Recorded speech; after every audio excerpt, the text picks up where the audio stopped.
delle sorprese e ho cercato di non far trapelare niente.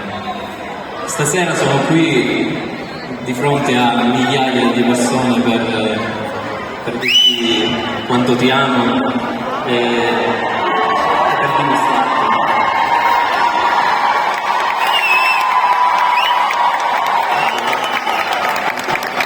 Sentite, e quindi mi sa che è arrivato dove